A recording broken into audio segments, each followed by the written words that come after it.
थोड़ा सा डिफर करता हूं। मैं मानता हूं कि जो आप बात कर रहे हैं तथ्य, लेकिन आप लोग उन्हीं तथ्यात्मक चीजों को क्यों कहते हैं जहां राहुल गांधी जाते हैं? आप भूल जाते हैं कि 16 दिसंबर के केस पे राहुल गांधी कुछ नहीं बोलते। आप भूल जाते हैं दिल्ली में इतना बड़ा चीजें ऊपर नीचे होता है तो राहुल गांधी जी कुछ नहीं बोलते। आप भूल जाते हैं कि मराठवाड़ा में किसान की क्या हालत है, वहाँ पानी की क्या किल्लत है, वहाँ राहुल जी की कोई स्टेटमेंट नहीं आती। जो संजीदा मसले हैं देश क्या केवल इन्हीं 2-4 मुद्दों से, वहीं चंदेल सिंह का जो मुद्दा है, वहीं जो अभी जो जवानों के सिर काटे गए और वहां पर उस तरह के संजीदगी नहीं दिखाई गई, तो कुछ एक क्वेश्चंस बनते हैं जिसके कारण हम लोग ये प्रश्न उठाते हैं। कोई बायसनेस नहीं है हम लोग के प्रश्न उठाने के। ठीक है, देखिए डॉक्टर दिलीप जी, लेकिन इस बात कोई जरूरी नहीं होता है कि हर मुद्दे पे आप आकर के सामने आप अपना स्टेटमेंट दें। जरूरत इस बात की है, जरूरत इस बात की है कि फिर मैं आपके इस बात से इत्तेफाक नहीं रखता हूं। अगर आप मास लीडर कहते हैं, देश की जनता उनकी उन निगाहें लगा के देखती है, तो हर मुद्दे पर, देश से जुड़े हुए हर सरोकार के मुद्दे पर आप समाधान ढूंढिए ना। आप देश की जनता फिर भी समाधान चाहती है, नहीं, अगर क्या राहुल गांधी जी, अगर आपको लगता है कि उन्होंने रेप केस में आकर के सामने उन्होंने कुछ नहीं कहा, तो क्या ये कठोर कानून नहीं बने? आप इसका जवाब दीजिए। क्या राहुल गांधी जी ने अगर गरीबी या भुखमरी के लिए अगर आपके नजर में सवाल नहीं उठाया, तो क्या आज फूड सिक्योरिटी बिल हमने पार्लियामेंट में पेश नहीं करने के लिए हम जा रहे हैं? नहीं, माफ कीजिएगा रामानी जी, 16 दिसंबर के ऊपर जिस तरह के कानून बने वो किस स्थितियों में बने, आप जग जाहिर है, आप भी जानते हैं। तो और उसमें अभी तक क्या हो रहा है ये सब पता है, लेकिन उसको आप न उलझे दें क्योंकि उसमें आप फंस सकते हैं, क्योंकि वो किस तरीके की परिस्थितियों में बना ये बहुत बेहतर आप जानते हैं। और चलिए मिन्नत जी आपसे माफी चाह रहा हूं। दिलीप जी आप भी बने रहिए हमारे साथ, आपसे भी ये जो बहस है उसको हम जारी रखेंगे, लेकिन इस बीच हमारे साथ राजेश यादव जी बीजेपी नेता फोन लाइन पे जुड़े हुए हैं। राजेश जी, सबसे पहले तो कर्नाटक के अंदर जो हार हुई है बीजेपी की और कांग्रेस ने 8 साल जिस तरीके से वापसी की है, पहली प्रतिक्रिया बिल्कुल इस पर मैं चाहूंगा आपकी। देखिए, जो कर्नाटक के जो परिणाम हैं वो निश्चित रूप से भारतीय जनता पार्टी की अपेक्षाओं के अनुरूप नहीं रहे और हार स्वीकार करने में कोई हर्ज नहीं है, क्योंकि जनता ने जो मत दिया है वो सबके सामने है। हम हार स्वीकार करते हैं और अभी किन कारणों से हार हुई है, कैसे हार हुई है, पार्टी उसकी समीक्षा करेगी और उसकी समीक्षा करके जो भी उसके आगे उपाय करने हैं वो भविष्य में उसके लिए उपाय किए जाएंगे। जी, लेकिन राजेश जी, भविष्य में उपाय करने की बात थी तो आपको भविष्य देखना चाहिए था जब आपकी उत्तराखंड में सरकार गई थी, जब आपकी हिमाचल के अंदर सरकार गई थी। कर्नाटक के अंदर आपको पहले से पता था येदियुरप्पा के साथ जब से अलगाव हुआ था उसके बाद स्थितियां सही नहीं थी, भ्रष्टाचार के मुद्दे जो लगे थे उसके बाद स्थितियां सही नहीं थी। उस वक्त आत्मचिंतन क्यों नहीं किया गया? देखिए, पहले तो मैं आपको बता दूं भारतीय जनता पार्टी ने कभी सिद्धांत से समझौता नहीं किया जी। कांग्रेस की तरह सत्ता से चिपक के रहने की प्रवृत्ति हमारी नहीं है। येदियुरप्पा पे जिस समय आरोप लगे, भारतीय जनता पार्टी ने भ्रष्टाचार के विरुद्ध जीरो टॉलरेंस पावर दिखाते हुए उनको पदमुक्त किया, मुख्यमंत्री से हटाया। आज कांग्रेस के ऊपर विषय भ्रष्टाचार का, आज कांग्रेस के ऊपर दिल्ली की मुख्यमंत्री शीला दीक्षित पर भ्रष्टाचार के आरोप लगे। लोक आयुक्त ने कहा, शुंगलू कमेटी की रिपोर्ट में कहा गया कि उनके जो कॉमनवेल्थ में भ्रष्टाचार हुआ है। केंद्र सरकार में मनमोहन सिंह जी मंत्री हैं कोयला के, उनके ऊपर भ्रष्टाचार के आरोप लगे। कोल स्कैम हुआ, अन्य जो है राजेश यादव जी, अभी तुरंत में पवन बंसल जी पे इन्हीं की सीबीआई और इन्हीं की सीबीआई में इंटरनल फाइटिंग चल रही है सरकार। राजेश यादव जी, मेरा प्रश्न ये है जी, मैं जो प्रश्न उठाना चाह रहा हूँ इस बात के माध्यम से कि हमने सिद्धांत से समझौता नहीं किया और येदियुरप्पा जी को पदमुक्त किया, लेकिन इन्होंने राजेश जी नहीं है। नहीं, आप माफी मत चाहिए, आप हमारी बात सुन लीजिए, आप माफी मत चाहिए। हम ये कह रहे हैं कि इन्होंने एक भी व्यक्ति, कांग्रेस ने आज तक एक भी नेता, इनके 50 लोगों पर जो है प्रूव हुई है कि ये आरोप लगे हैं, लेकिन कभी इन्होंने डिसीजन नहीं लिया। राजेश यादव जी, थोड़ी सी आप सुनने की कोशिश कीजिए। राजेश यादव जी, आप जिस जीरो टॉलरेंस की बात कर रहे हैं, आप थोड़ा आवाज बढ़ाइए। आप जिस जीरो टॉलरेंस की बात कर रहे हैं, आप नेशनल टीवी पे इस तरीके से अगर बोलेंगे कि भारतीय जनता पार्टी ने येदियुरप्पा को जैसे ही आरोप लगे उनको निकाल दिया, तो शायद ये गलत होगा। आपकी जानकारी के लिए मैं बता दूं कि सालों भर आरोप लगते रहे, जब उनके जेल जाने की नौबत हुई तब तक आपके शीर्ष नेताओं ने येदियुरप्पा के ऊपर किसी भी तरीके की, उनके ऊपर आरोप प्रत्यारोप लगते रहे, हर तरीके की जांच होती रही। जब जेल जाने की नौबत आ गई तब तक आपके शीर्ष नेता ने उन पर किसी भी तरीके की कार्रवाई करना उचित नहीं समझा। पहली चीज, नहीं राजेश यादव जी, आप सुन लीजिए, आप पूरी बात सुनिए। आप पूरी बात सुनिए, आपने अपनी बातें रख दी है। दूसरी चीज मैं आपको एक चीज स्पष्ट बता दूं कि आप जो बात हार स्वीकार करने की कर रहे हैं, जब हमने उत्तर प्रदेश में कांग्रेस इलेक्शन हारी थी तो हमारे नेता राहुल गांधी जी आकर के उस बात को स्वीकारे थे, लेकिन आज जो आपकी कमेटी की बैठक हो रही है तो आपके नेता आपके स्टार कंपेनर आज आपके दिल्ली तक पहुंचने की हिम्मत नहीं जुटा पा रहे हैं। तो जरा ये मैसेज उनको दें कि आपके जो स्टार कंपेनर थे कर्नाटका में, वो कम से कम दिल्ली आने से क्यों हिचक रहे हैं? उनको जनता के सामने जवाब देना है और जनता के सामने आवे। तुम्हारी जीत हुई है, ये राहुल गांधी की जीत नहीं है, ये हमारे मिसमैनेजमेंट के कारण से हुई है। अब आप ये कौन सी, अगर चलिए आपने कबूल किया ना कि आपकी मिसमैनेजमेंट, तो आप मिसमैनेजमेंट आप जो पार्लियामेंट में दिखा रहे हैं ना, आपकी पार्टी जो पार्लियामेंट में मिसमैनेजमेंट दिखा रही है, पार्लियामेंट को रोकने का काम जो आप लोग कर रहे हैं, यही मिसमैनेजमेंट है। क्योंकि जनता को पता है कि भारतीय जनता पार्टी 100% टॉलरेंस का काम करती है। अगर ऐसा होता तो कर्नाटक में येदियुरप्पा को जैसे ही उनको आरोप लगे थे तो आप उनको हटा दिए होते। आज ये 1 साल 2 साल जब खिचड़ी बन गई तब आप उनको वहां से रास्ता दिखाए थे। इसलिए आपकी जो मिसमैनेजमेंट जो आप कर रहे हैं, ये मिसमैनेजमेंट वही है कि आप पार्लियामेंट को नहीं चलने दे रहे हैं, आप पार्लियामेंट को रोकते हैं, इसलिए आपकी सच्चाई का पर्दाफाश होगा। आप जो झूठ बोल करके आप लोग गलत आरोप लगा करके जो जनता को गुमराह करने की कोशिश कर रहे हैं, वो उसी का नतीजा है ये। अब अपने सो कॉल्ड स्टार कंपेनर को बोलिए कि वो दिल्ली आने की हिम्मत जुटा करके जनता को कबूल करें, बोले कि हाँ हम पार्लियामेंट चलने देंगे। इस तरीके की गलतफहमी से आप काम नहीं चल सकते हैं। आप देश को गुमराह करने की कोशिश ना कीजिए। देश की जनता को यह बात पता है, देश की जनता को यह बात पता है। आप जिस पवन बंसल जी के बारे में बात कर रहे हैं, आपके जानकारी के लिए मैं बता दूं कि पवन बंसल जी के ऊपर जो भी आरोप लगे हैं, कहीं से उनके ऊपर सीधे रूप से आरोप नहीं है।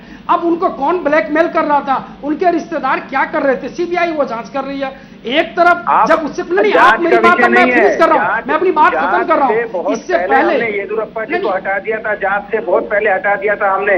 नहीं वो तो जेल जाने की नौबत थी, आप थोड़ा उलट करके जिस समय लगे थे तो उसी समय हमने उनको हटा। आप सुन लीजिए जी, आप वहाँ पर स्टूडियो में बैठे हैं और दूसरे को बोलने नहीं देंगे, ये तो कांग्रेस का चरित्र है। बोलिए ना, बोलिए तो आप नहीं देते हैं, पार्लियामेंट तो चलने आप नहीं देते, आप बोल लीजिए, आप बोल लीजिए। आपको पार्लियामेंट नहीं देना चाहते, आप डिस्कशन तो चलने दीजिए। आप चलने दीजिए, आप तो पार्लियामेंट नहीं चलने दे रहे हैं। आपने थोड़ा डिस्कशन हो जाए।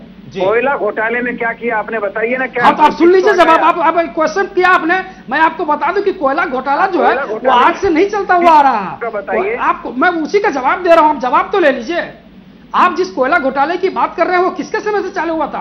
अरे 48,000 करोड़ रुपए की जो घोटाला हुआ था आपके वाजपेयी जी की हुकूमत के समय हुआ था। आप जरा अपने अतीत को जांच कर, अपने अतीत के ऊपर थोड़ा पढ़िए तो कम से कम। नवीन जिंदल को आपकी सरकार ने दिया, मनमोहन सिंह जी ने नवीन जिंदल को 50,000 करोड़ का जो है कॉल ब्लॉक्स दिए हैं। आप राजेश यादव जी, आप जरा ये बात बताइए, आप ये बात नहीं, आपका सवाल में सुन लिया, आप जवाब ले लीजिए। राजेश यादव जी, जब आपकी सरकार थी तो एक शीला दीक्षित पर जो आरोप लगे, शीला दीक्षित पर सुंगलू कमेटी ने आरोप लगाए, 3 बार आरोप लगाए। राजकुमार चौहान मंत्री दिल्ली का, उस पर आरोप लगाए। एक बार भी सोनिया गांधी ने नहीं हटाया किसी को। कांग्रेस दरअसल किसी को हटाना नहीं चाहती। अभी भी अश्विनी कुमार ने जिस तरह से रिपोर्ट बदली, और रिपोर्ट बदल के केवल इतना ही नहीं तो सारी पूरी व्यवस्था को उसने धक्का बताया। राजेश यादव जी देखिए, मैं उसका जवाब दे रहा हूँ आपको मैं जवाब दे रहा हूँ, आप जवाब ले लीजिए। आने वाला है, आप चिंता मत करिए, सुप्रीम कोर्ट का भी डिसीजन आ जाएगा। और पवन बंसल जी के जो रिश्तेदार हैं, वो सारे के सारे रिश्तेदार पवन बंसल जी का सारा मैनेजमेंट देखते हैं और किस तरह से प्रमोशन में वो आप जवाब ले लीजिए। आप अश्विनी कुमार के बारे में जो बात बता रहे हैं, आपको पता, आपको जानकारी होगी के पास। नहीं, आप जवाब ले लीजिए। आपको जानकारी होगी कि क्या इस मुल्क में कानून मंत्री को अधिकार है कि नहीं है कि अगर सीबीआई को रिपोर्ट लेकर के आती है, अगर वो साझा करती है तो उसमें कुछ जो है एडिटिंग या अमेंडमेंट किया जा सकता है कि नहीं। जब आप उस हलफनामे की दलील दे रहे हैं तो कम से कम भारतीय जनता पार्टी उस हलफनामे को पढ़ ले पूरे तरीके से। उसमें स्पष्ट लिखा हुआ है कि ये जांच के ऊपर इससे कोई फर्क नहीं पड़ने वाला है, उसमें किसी भी आरोपी व्यक्ति के ऊपर कोई छेड़छाड़ नहीं किया गया है। तो जब आप या तो सीबीआई को मानते हैं, जब भारतीय जनता पार्टी को लगता है कि कांग्रेस को लोगों को पकड़ती है तो आप उस चीज को कहते हैं कि हाँ आपने अच्छा काम किया। जब कांग्रेस के अगेंस्ट काम होता है तो आपने कहते हैं कि यह काम सही नहीं हुआ।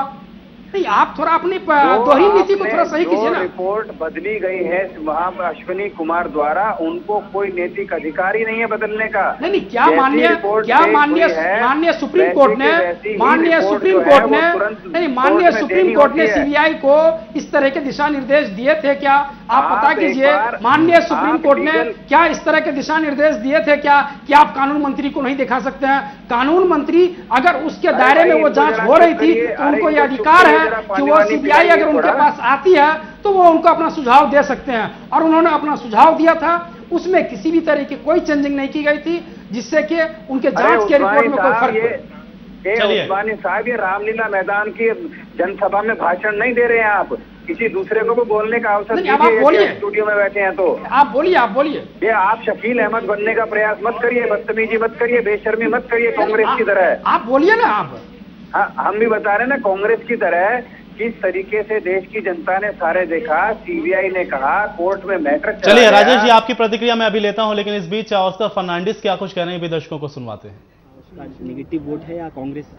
नहीं, हम लोगों ने हमारा काम किया है, और टर्निंग पॉइंट कर्नाटक में था जब चिकमंगलुरु उडुपी का बाई इलेक्शन था। तब तक मेरे ख्याल से 18-19 बाई इलेक्शंस था, हर एक बाई इलेक्शन एक छोड़कर हम हार गए। जब चिकमंगलुरु बाई इलेक्शन आ गए, वो पार्लियामेंट कॉन्स्टिट्यूंसी का और छोटा बाई इलेक्शन नहीं है, वो मुख्यमंत्री बन गया हमारा एमपी, इसलिए उन्होंने इस्तीफा दिया और उसका स्थान पर बाई इलेक्शन था। So it was a big challenge and A fight. उस इलेक्शन में जब कांग्रेस जीत गई, जयप्रकाश हेगड़े हमारा कैंडिडेट था, कांग्रेस पार्टी जीत गया, तभी लोगों को मालूम हो गया there is a change in the mood of the people. That was the turning point. जब म्युनिसिपल चुनाव अचानक आया, we didn't expect the municipal election to take place because the government wanted to have it after the assembly election. जब court ने order किया चुनाव होना, सारा स्टेट में एक ही ढंग से हमको मेजॉरिटी मिला। It was a good result and that was a clear cut indication of the events to come. अब ये this is a result of hard work of the Congress party in the last so many years. Sir, BJP कह रही है कि कर्नाटक में जीतने का मतलब ये नहीं है कि भ्रष्टाचार का जो मुद्दा है वो कहीं खो गया है। नहीं, वो बोल रहा है उनका करप्शन का वजह से वो हार गए है ना, वो मान रहा है ना, अच्छी चीज है। Sir, Narendra Modi has campaigned a lot in the last phase, he even raised issue cow slaughter. अच्छी चीज है नरेंद्र मोदी का रूल लोगों ने देखा, उसको नहीं देखा। बीजेपी जब सत्ता में आई उस दिन से उन्होंने बोला हम आपको नरेंद्र मोदी का राजभार देंगे। सो 5 साल के बाद ही नरेंद्र मोदी आया, उनका रूल लोगों ने उसका रुचि क्या बोलते हैं टेस्ट ऑफ नरेंद्र मोदी का रूल 5 साल मिला लोगों को, उसको देखने के लिए मिला 5 साल के बाद। Sir, what about the bigger question of the chief minister? Now there are many contenders. It is not a bigger question at all. It is a simpler question. Winning the state was the most important question. We have done that, and things will follow.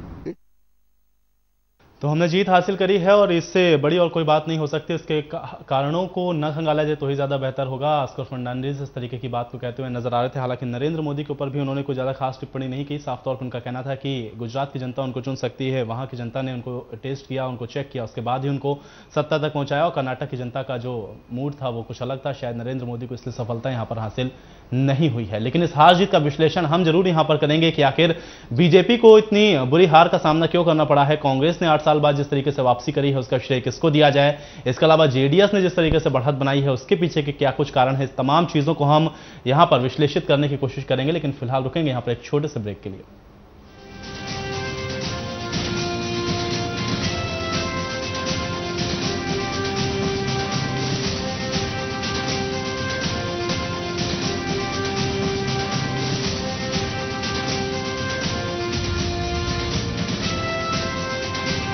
आप देख रहे हैं Sudarshan news. एवं research centre में आपका स्वागत है। मैं हूं दिव्या और हमारे साथ हैं स्वामी सत्यानंद पायल्स एवं रिसर्च सेंटर के डायरेक्टर डॉक्टर महेंद्र सिंह। नमस्कार। Doctor Umesh Kumar, proctologist. नमस्कार। आज हम बात करेंगे एक ऐसी बीमारी के बारे में जो छोटी सी लापरवाही के कारण एक खतरनाक रूप ले सकती है। ये बीमारी है पाइल्स या फिशर। ये बीमारी किसी भी उम्र में किसी भी बच्चे, महिला या पुरुष को हो सकती है। अधिकतर लोग इसकी शुरुआत में लापरवाही कर बैठते हैं, घरेलू नुस्खों का इस्तेमाल करते हैं, वह बिना किसी डॉक्टर की सलाह लिए ही अपनी मर्जी से दवाई लेते हैं, जिसके कारण ये बीमारी भयंकर रूप ले लेती है। इस बीमारी में गुदा में जलन, खुजली होना, खून आना, अंदर व बाहर मस्से होना आदि कई लक्षण हैं। ऐसे लोगों को ध्यान में रखते हुए हमारे हॉस्पिटल के आयुर्वेदाचार्यों ने बड़े परिश्रम और रिसर्च के बाद 100% आयुर्वेदिक रामबाण औषधि अर्सोनिश पिल्स व ऑयल का आविष्कार किया है, जिसका कोई भी साइड इफेक्ट नहीं है।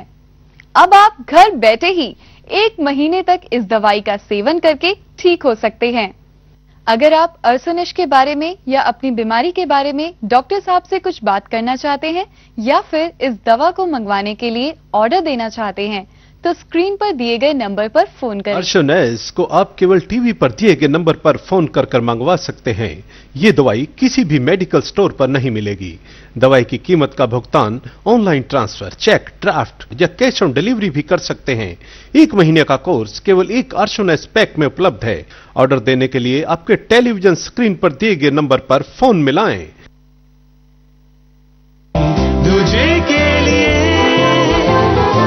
कुछ जोड़ियां अटूट होती हैं, जैसे माइक्रोटेक इन्वर्टर यूपीएस और एमटेक पावर इन्वर्टर ट्यूबुलर बैटरी।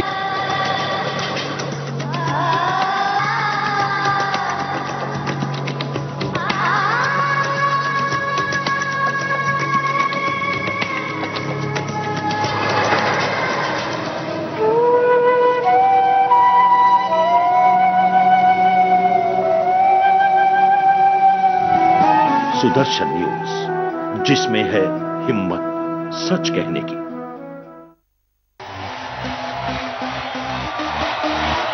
नाचने वाले बिंदास हैं, पीने वाले बिंदास हैं, भ्रष्टाचारी बिंदास हैं,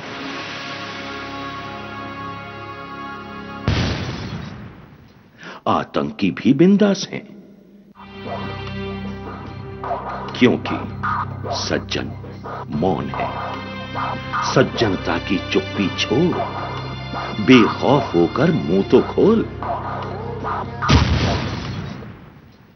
बिंदास बोल, हर शुक्रवार से रविवार रात 8 बजे सिर्फ सुदर्शन न्यूज पर।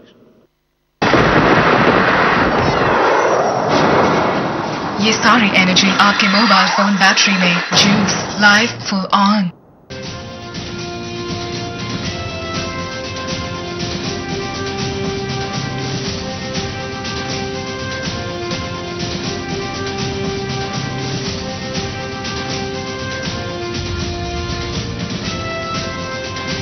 आप देख रहे हैं सुदर्शन न्यूज। कर्नाटक की कुर्सी कांग्रेस के हाथ, आप विशेष पेशकश हमारे देख रहे हैं। हम लोग लगातार इस बड़ी कवरेज पे बने हुए हैं। सुदर्शन न्यूज पे हम आपको दिखा रहे हैं पल पल की अपडेट कि कर्नाटक के अंदर इस वक्त क्या हो रहा है। कांग्रेस को पूर्ण बहुमत मिलता हुआ नजर आ रहा है। बीजेपी दूसरे नंबर पे पहुंच चुकी है, जेडीएस 1 सीट पीछे है। इसके अलावा अदर्स को भी कितनी सीटें मिली हैं भी हम लगातार आपको दिखा रहे हैं। आंकड़े एक बार फिर से देख लीजिए, 121, 39, 38, 8 और 17 के ये आंकड़े हैं। कांग्रेस पूर्ण बहुमत के साथ बढ़त बनाए हुए है। स्पष्ट आंकड़े भी बिल्कुल आने अब धीरे धीरे शुरू हो जाएंगे। इसके बाद कांग्रेस जो है पूर्ण बहुमत के साथ कांग्रेस की सत्ता में पहुंचने वाली है।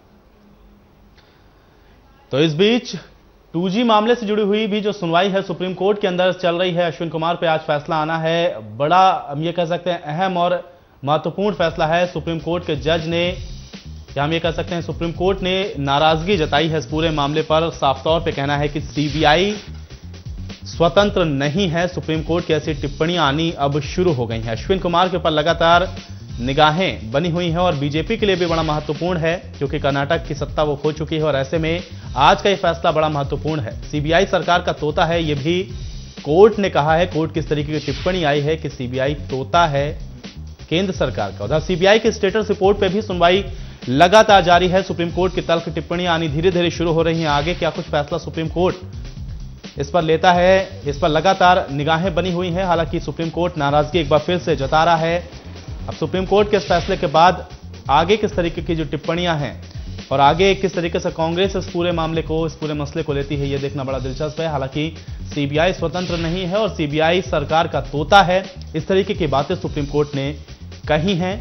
2G मामले को लेकर के जो स्टेटस रिपोर्ट है इसको प्रभावित किस प्रकार से किया गया, उसके अंदर किस प्रकार के बदलाव किए गए, इसके ऊपर सुप्रीम कोर्ट में सुनवाई चल रही है। सीधे रुख करेंगे अपने संवाददाता कुलदीप की ओर, सुप्रीम कोर्ट में इस वक्त मौजूद हैं। कुलदीप, और क्या कुछ इस पूरे मामले से जुड़ी हुई जानकारी मिल पा रही है और क्या कुछ टिप्पणियां की हैं कोर्ट ने?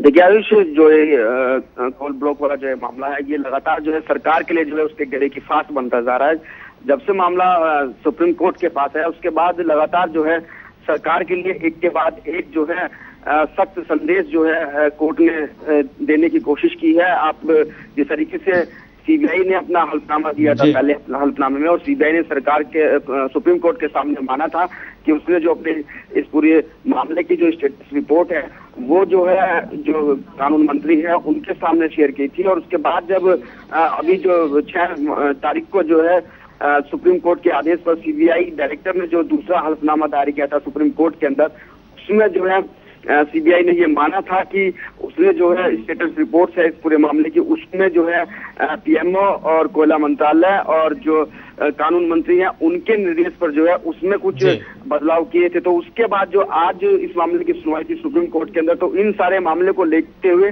सुप्रीम कोर्ट ने एक बेहद ही तल्ख टिप्पणी जो है सीबीआई को लेकर की और कहा है कि सीबीआई जो है अब स्वतंत्र स्वायत्त संस्था की तरह काम नहीं कर रही है। वो जिस तरीके से सरकार कहती है उसी तरीके से काम कर रही है। एक तरीके से सीबीआई जो है सरकार के लिए रट्टू तोता जैसी हो गई है। सीबीआई सरकार जैसा बोलती है सीबीआई वैसा करती है।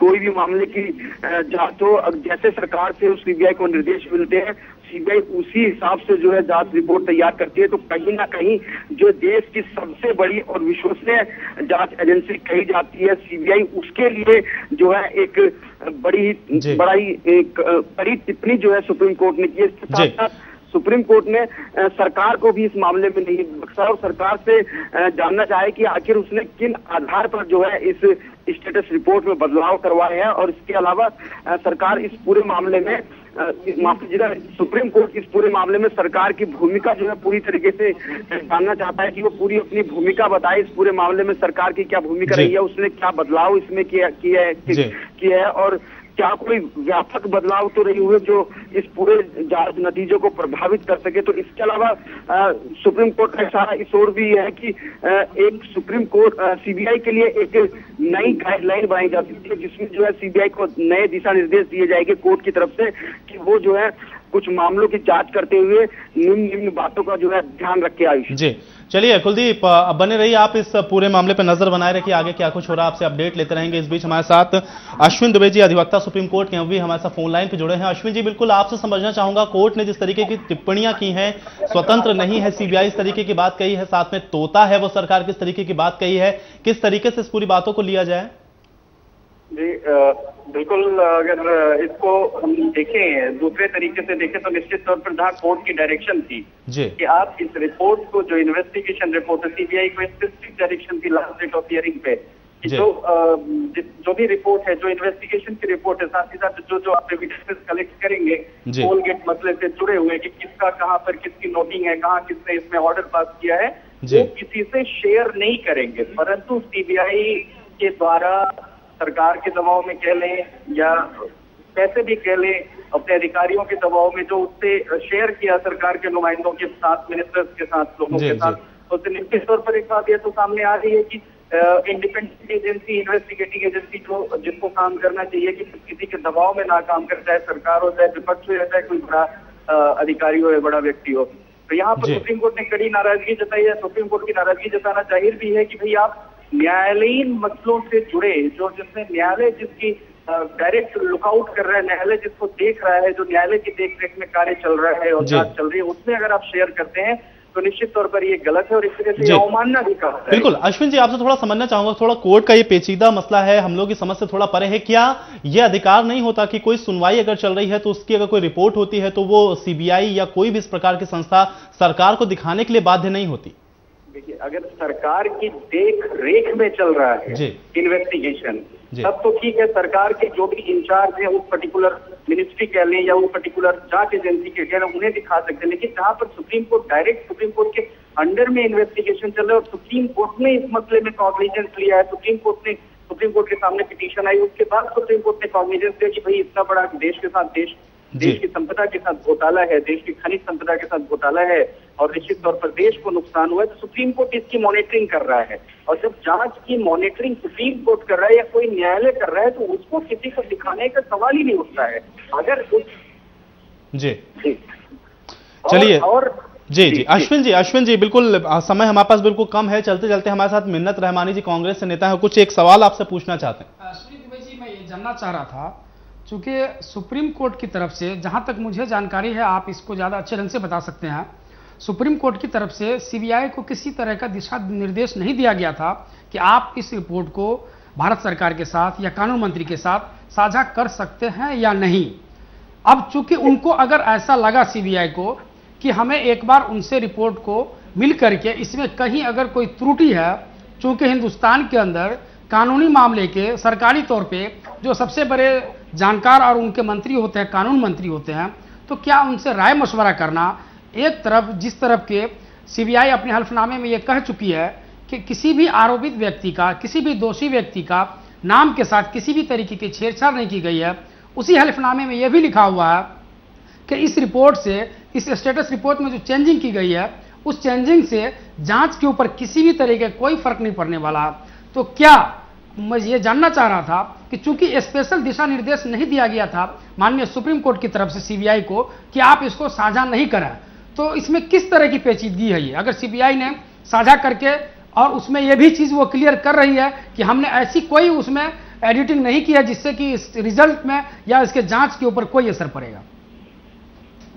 बिल्कुल, जिस तरह से आपका निश्चित तौर पर आपका कहना कि सुप्रीम कोर्ट ने उसमें कोई डायरेक्शन नहीं दिया था कि आप सरकार के साथ उस रिपोर्ट को नहीं शेयर करेंगे, नहीं साझा करेंगे। मैं यहाँ पर एक बात ये बता दूं कि ये सारी जो जांच चल रही है, ये सारी जो इन्वेस्टिगेशन चल रही है, ये सुप्रीम कोर्ट के डायरेक्शन के बाद चल रही है। सुप्रीम कोर्ट ने उसमें दिया, साथ ही साथ क्या किया क्या नहीं किया, मैंने भी अखबारों में पढ़ा कि भाई सुप्रीम कोर्ट ने काफी नाराजगी जताई कि आपने जब पर्टिकुलरली इस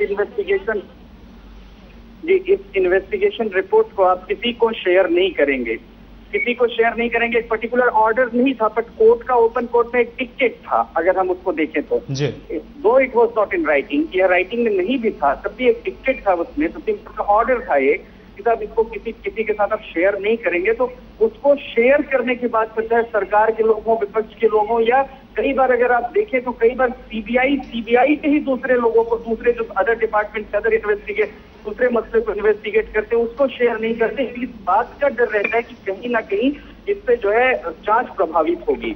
मैं इस बात पर नहीं हूं कि किसको कहा और किसको नहीं कहा, लेकिन मैं इस बात को, कानूनी बात बता रहा हूँ कि जब मॉनिटरिंग, जिस मैटर की मॉनिटरिंग कोर्ट कर रहा हो, तो उस मैटर की मॉनिटरिंग और जहां पर यह इन्वॉल्वमेंट ऑफ दी सरकार के टाइम पर हुआ, मैं कंट्रोवर्शियल बात नहीं कह रहा हूँ, मैं जनरल बता रहा हूँ कि इसी सरकार के टाइम पर हुआ और इसको अगर शेयर करेंगे तो जांच प्रभावित हो सकती है। तो इस बात को अगर शेयर किया तो सुप्रीम कोर्ट की नाराजगी स्वाभाविक सी है, जाहिर सी है। बिल्कुल। चलिए अश्विन जी माफी चाह रहा हूं, समय हमारे पास नहीं है। बहुत शुक्रिया हमारे साथ जुड़ने के लिए, कानूनी पेचीदगियों को समझाने के लिए। इसके अलावा मिन्नत रहमानी जी, आप भी आए, समय निकाला, आपका भी बहुत शुक्रिया। निमिष अमन जी, आपका भी बहुत शुक्रिया हमारे साथ जुड़ने के लिए। इसके अलावा दिलीप जी और राजेश जी, आप भी फोन लाइन पर हमारे साथ जुड़े रहे, इसके लिए भी आपका बहुत शुक्रिया। तो कर्नाटक का जो चुनावी संग्राम है वो बिल्कुल अपने चरम पर है और खत्म हो चुका है। एक तरीके से हम कह सकते हैं कि कांग्रेस की हाथों में सत्ता कर्नाटक की पहुंच चुकी है। बीजेपी अब इसमें आत्मविश्लेषण करने की स्थिति में है, उसको इस हार का सामना क्यों करना पड़ा है, इस हार जीत पर हम लगातार बने हुए हैं। लेकिन फिलहाल इस खास पेशकश में इतना ही। देश और दुनिया की बड़ी खबरें आप देखते रहिए सुदर्शन न्यूज पर। जय Hind.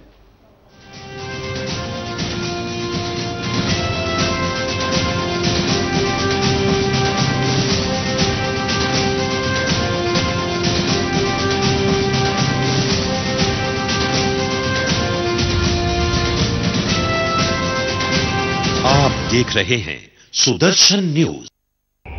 Videocon D2H high definition का डेमो चाहिए?